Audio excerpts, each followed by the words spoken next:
it's like negative 14 degrees out before wind chill factors. It's I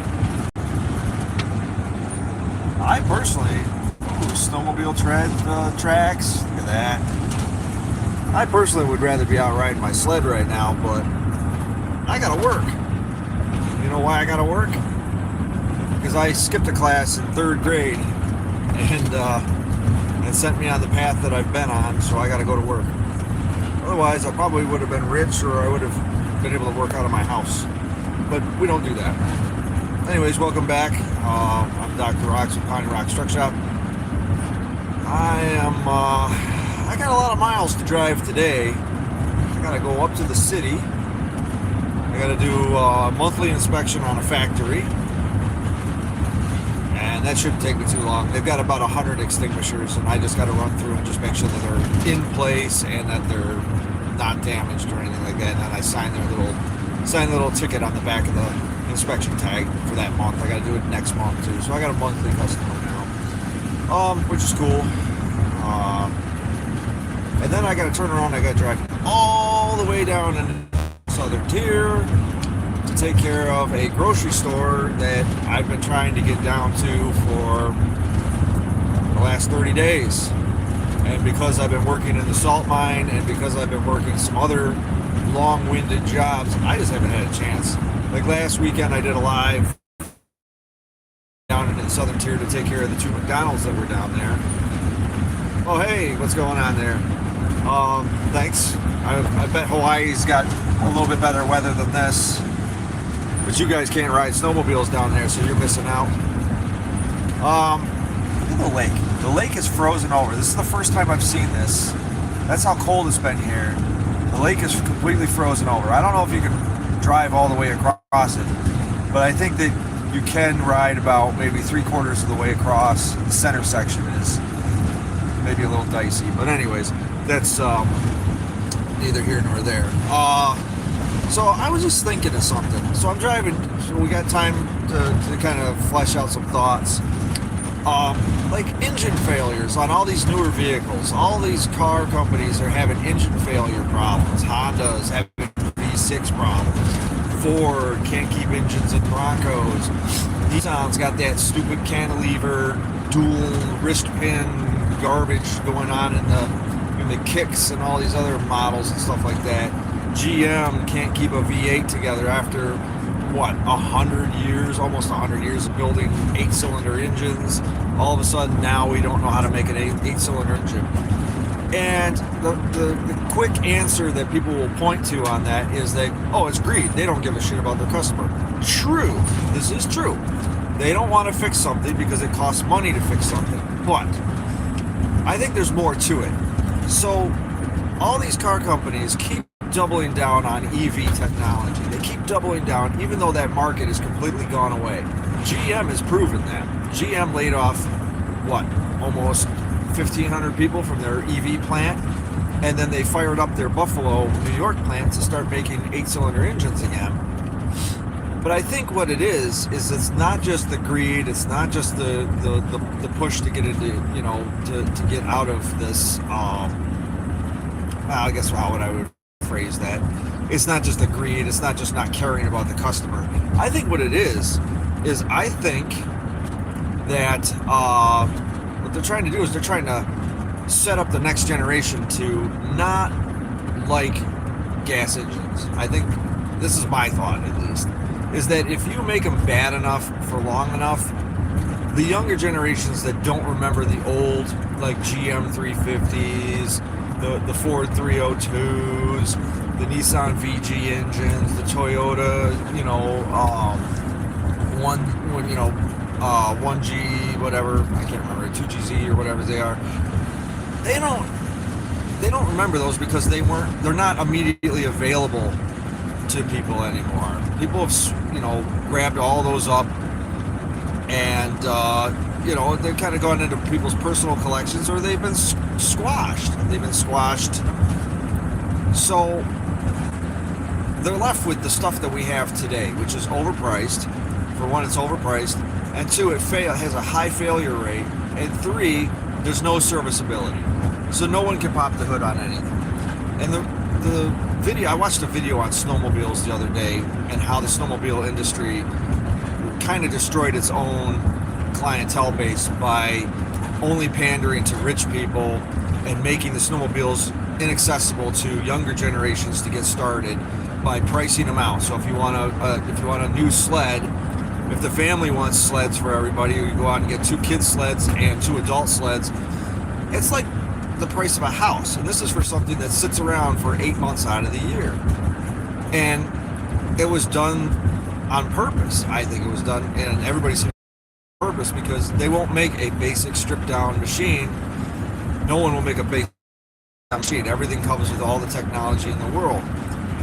But I think these car manufacturers really want to push this EV thing, even though it's a dead horse.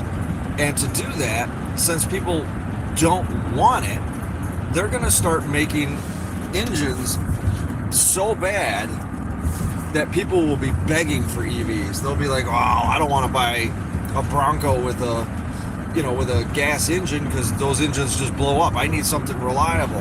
What else is out there? Oh, we'll want EVs." It's like a trickster way of getting people to want something that they don't want. It's kind of the same idea that if you force people into such a corner indirectly, they're going to beg for the very thing that they don't want because they think that's the savior to them. I'd hate to go into the political world and everything like that, but most of the United States doesn't want socialism. Most of the United States doesn't want that. But if you drag enough people across the coals and you make them poor enough for long enough, they'll be begging for it. It's like welcoming the vampire into your house. The vampire can't just walk into your house. You have to welcome the vampire into your house. So the EV thing flopped on its face. We know this because GM's laying off people from the EV plant. But Nissan is doubling and tripling down on EV technology, yet churning out some of the worst engines that they've ever have. I mean, this is the same company that put out the L Series engine in the 70s, a bulletproof, awesome engine that just had interchangeability, reliability, and fixability. And now we have the MR engine, I think it is. I think that's what it is. But either which way, it's like a dual wrist pin cantilever system, completely over-engineered, because I think it has variable compression. I think that's what it is. It's a variable compression engine instead of just a variable timing engine. And there's too many widgets and fizz widgets in there. It's gonna fail. And I think it's just purposely made. I think this is all by design. That they want to change the industry. They tried to force it down our throats. We didn't want it. We rejected it. And so now, instead of us, winning and getting, Dodge is putting V8 engines back in their cars. Okay.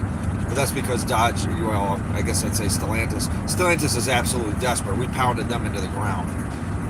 But I think the rest of them all want to dump EV technology on us, but we won't take it unwillingly.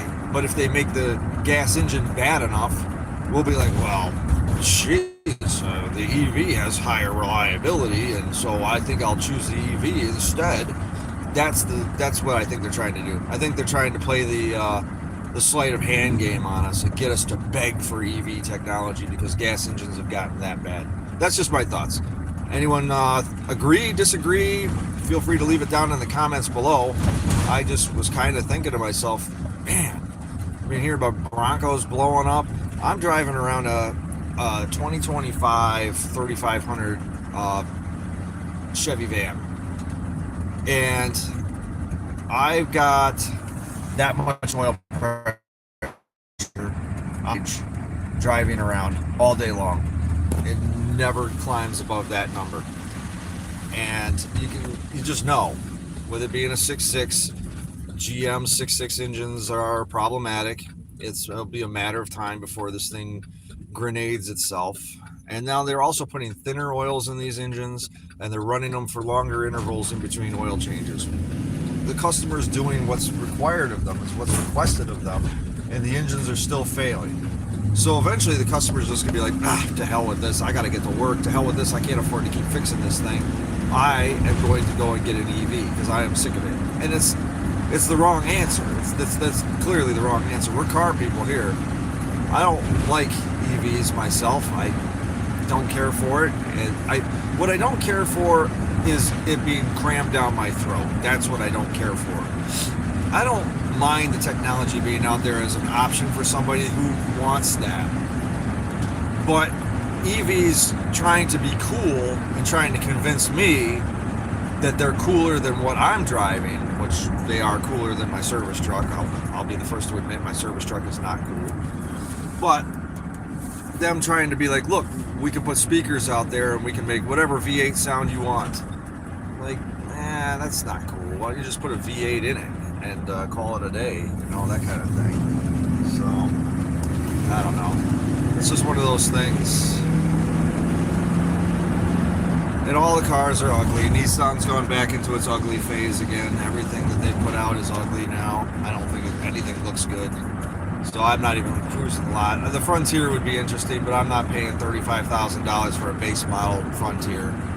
I'll pay half that and get a V8 Chevy truck from the 2000s and be more capable and have a reliable engine, a reliable platform and everything. So, anyways, that's my thoughts. Anybody chime in, let me know what you think. I'm going to go to work now in the freezing cold. I'm going to dream of riding my snowmobile. That's my plan for this weekend is I'm going to probably ride my Formula SL around for a little bit. I'm actually going to go get a different helmet.